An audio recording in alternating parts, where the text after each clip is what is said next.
नमस्कार, मी पंजाब 13 जुलै आणि 14 जुलैच्या दरम्यान राज्यामध्ये तुम्हाला सांगायचं झालं तर लातूर जिल्हा, सोलापूर जिल्हा, बीड जिल्हा, नगर जिल्हा, परभणी जिल्हा, जालना जिल्हा, संभाजीनगर, त्याच्यानंतर नांदेड जिल्हा ह्या भागामध्ये विखुरलेल्या स्वरूपाचा म्हणजे 13, 14, 15च्या दरम्यान भाग बदलत पाऊस येणार आहे। सर्वदूर नाही पडणार पण भाग बदलत 13, 14च्या दरम्यान पाऊस येणार आहे म्हणून हा अंदाज लक्षात येतो। सांगायचं झालं तर राज्यात म्हणजे पूर्व विदर्भामध्ये नागपूर, वर्धा, भंडारा या गोंदिया या पट्ट्यामध्ये आणखीन 2-3 दिवस तिकडल्या भागात पाऊस राहील।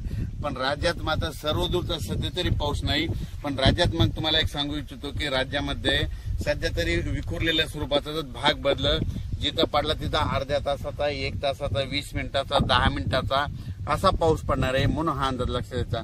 मग राज्यात मोठा पाऊस कधी येणार आहे तर माझी सगळ्याला विनंती आहे, तुम्ही काय करा, आणखीन 4-5 दिवस आहेत, शेतीचे कामे करून घ्या, फवारण्या करायच्या तर करू शकता, खुरपण करू शकता।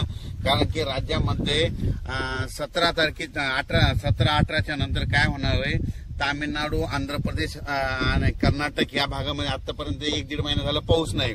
मग आता तिकडे पाऊस सक्रिय होणार आहे, म्हणजे ते 17-18 तारखेपासून तिकडे सक्रिय झाल्याच्या नंतर तो पाऊस मध्ये 18, 19, 20च्या दरम्यान मग परत कोणत्या भागात पडणार आहे की ज्या भागामध्ये पाऊस नाही पडला। मग त्याच्यामध्ये तुम्हाला सांगतो की त्याच्यामध्ये लातूर जिल्हा, धाराशिव जिल्हा, सोलापूर जिल्हा, सांगली, नगर, कडाष्टी, पाटोदा या भागामध्ये मग 18 तारखेच्या नंतर म्हणजे 18 जुलैच्या नंतर परत तिकडल्या भागात दक्षिणेकडे पाऊस सक्रिय होणार आहे म्हणून हा अंदाज लक्षात घ्यायचा।